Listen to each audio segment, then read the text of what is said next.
What's up? My name's Jack. Delighted to be here for the LFC Transfer Room, bringing you the first expert analysis interview of the summer 2023 transfer window. It's June 6, 2023.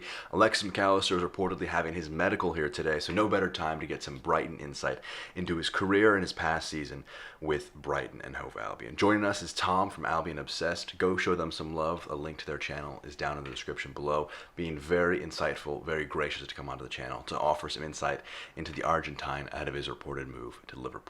We'll have all the insight on his potential fit for Liverpool and his career at Brighton. We'll roll the intro, and let's get into it.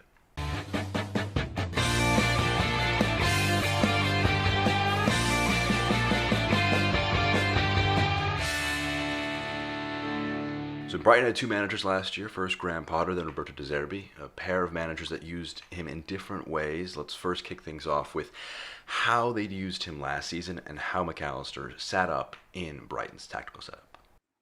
So I suppose it all actually starts with Yves Bissouma leaving the club last summer.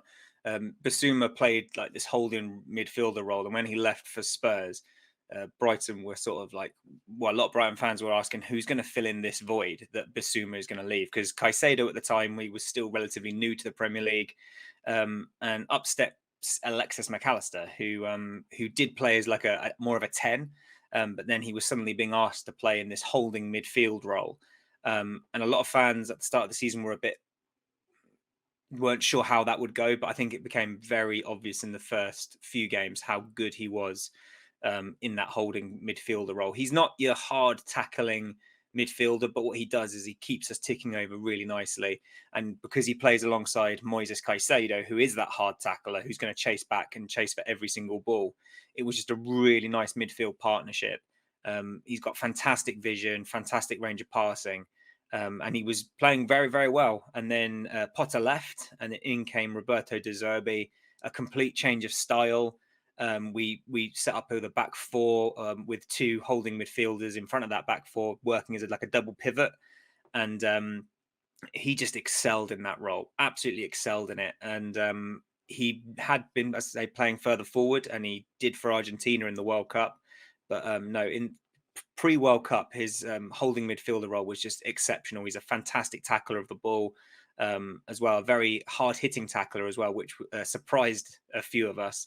But it was really fantastic to see him get the call up for Argentina. Obviously, to come away with the winners' medal there at the World Cup is phenomenal. And to play such an important role in that World Cup squad, getting an assist in the World Cup final, playing alongside some of the best names in the world, many consider to be the greatest player of all time, Lionel Messi. So yeah, really, really fantastic World Cup for Alexis McAllister. He came back afterwards, and De Zerbi pushed him forward into a more advanced role, a role that he probably occupied more with Argentina. And in my personal opinion, I didn't feel he suited that role as well as he did the holding midfielder role in the double pivot, but he's still still fantastic midfielder. He can play 8, 10, 6. He can play whatever number you want him to play. He's just a brilliant midfielder, scores fantastic, set pieces, really reliable penalty taker, but just an all-round strong midfielder. And I think if you want to get the measure of the man, it's his 98th minute penalty against Manchester United a few weeks ago. The score was 0-0. Brighton get a penalty on the 98th minute. And the pressure that must have been on his shoulders, especially coming off the back of our FA Cup semi-final defeat a few weeks previously. But he stepped up and he buried that penalty that won us the game. And he's been such a huge, huge, huge part of this season for us. And the last couple of seasons, he's just been, exceptional on and off the ball. So we really gutted to see him go. I think it's a question of when, not if. But no, he's had a phenomenal season, and he deserves to move on to the next chapter of his footballing career. And I think most Brighton fans, we wish him all the best. Alexis McAllister's Brighton career lasted for about 3.5 seasons, and here Tom kind of details from start to finish how things kind of went for McAllister at Brighton. Yeah, I mean, when we signed him in 2019, there wasn't like a lot of fanfare. I don't think many people had really heard of him, and we'd had at that time at least a mixed bag of signing from South America. We had some really good names coming through, Jose Izquierdo being one of them. But we had more flops than we did gems on our hands. But yeah, he was loaned back to Argentinos Juniors for the remainder of that 2018-19 season, and then he was loaned to Boca Juniors the following year. Then we ended the loan early in, I think it was the January 2020. We ended the loan early, and he got a single appearance against Wolves before COVID stopped football. I think he played a couple of cup games and he scored his first goals in the cup there. He scored his first league goal in an away game to Palace, which endeared him to fans quite instantaneously. I think there was always you knew that there was a player there, you know. He was like a rough gem because, as I say, even in those early days, it was clear that he had a fantastic range of passing, fantastic vision, and the fact that he had been quite, highly regarded in his home country was fantastic. And I think even when we bought him, even though he was in his early 20s, I think he'd already made an appearance for the Argentinian senior side, which again brought a lot of fanfare with it. I don't necessarily think we saw the best of McAllister until the 2021-2022 season. But with COVID and everything happening there, perhaps that's not too strange a thing to say. But no, there wasn't a huge amount of fanfare when he arrived. But to say that will be the complete opposite when he leaves, I think speaks volumes about him and how the fans have taken to him as a player and as a human being as well. Because I think what we have to say is that throughout all of this, he has been so professional.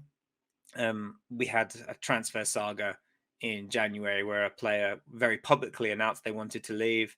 Last summer, we had Cucurella, saying, it was his dream to play at Stamford Bridge and all this. But throughout this whole saga, McAllister has been so professional and he's been like, no, I'm not discussing my future until the summer. And even now, he's reportedly saying to the Argentinian press that if he doesn't leave, he'll be happy. Now, I'm not naive enough. I know that's lip service. I know he's saying that to keep the relationship strong with the club and the fans, but I appreciate that. So as I say, when he leaves, he will be sorely missed. And he'll probably be regarded as one of the better players to have ever pulled on the stripes, as it were. And in terms of the way Liverpool were able to negotiate for a departure, McAllister had an interesting clause in his contract that wasn't quite a release clause, but was more so a fair negotiation clause. And Tom details that in a bit more detail. It is really confusing because it's not something that is particularly a Brighton way to do business. It's not really how I would expect us to do business at any rate. So my understanding, and this is again from Brighton journalists who are obviously going to slant things a certain way. But my understanding is that it's a clause that, as I say, if a club of a higher stature comes in that are playing Champions League football or where we think, it's your next progressive step, we're not going to stand in your way. So, for instance, Liverpool, if they come in with a bid of X amount of money, and we're not going to stand in your way. That is my understanding of it. I think some people have taken it as more of a bog standard. As I say, if you give us £50 million, he's yours, no arguments. But my understanding is also that, for instance, say Liverpool came in as well. Liverpool came in with a £50 million bid and say Chelsea came in with a £50 million bid. We could choose which club to do business with. Again, that's me just sort of like reading between the lines of some of what I've read. But Brighton, they play their cards very close to the chest, very close to the chest. So I always take everything I read with a pinch of salt at this time of year. Regardless of whether it comes from someone like Andy Naylor, who's Brighton's top journalist, or other people that are apparently in the know. I always take everything I read with a mountain of salt because I just think the way Brighton do business, the numbers you get bandied around, I just don't know if I believe it. So we've kind of touched on the player side of things, more about the person side of things. How do the Brighton fans view him and his departure at this point in time? So it's funny, isn't it? Liverpool have had a bad year, but Liverpool's bad year is still a Brighton fantastic year. So I think the expectations between the two fan bases are very different. But I don't know a single Brighton fan who wouldn't be pleased for McAllister to take that next step, to play for a team with an illustrious history, which I know a lot of fans set stock on. But for me, Liverpool are a well-run club. Jurgen Klopp is a fantastic, honest manager. I always like listening to him talk. I know a lot of fans from neutrals don't, but I do. I think he's great. He's a great coach. Liverpool have got fantastic players, and I think that they will be challenging next season, if not for the title, certainly for the Champions League. And McAllister deserves that. He's put his time in at this club. He's seen, when he first joined us, we were finishing towards the bottom of the table. Then we established top 10, and now we've established, the top 6, which from a Brighton perspective is absolutely mental. Our club was almost out of business, 25, 26 years ago. And now we're fighting in the top 6 in the Premier League. But for a team like Liverpool, you want to be fighting for the title. You want to be fighting for Champions League. And McAllister deserves that. So the way he's conducted himself throughout this has been fantastic. His father, who I think is his agent, has been quite vocal about, yes, we're going to move on and blah, blah, blah, blah. But McAllister himself, Alexis McAllister, he's been so, down to earth, and he's been sort of like, nope, not until the season's done. I'm solely focused on Brighton. And that is really endearing to hear.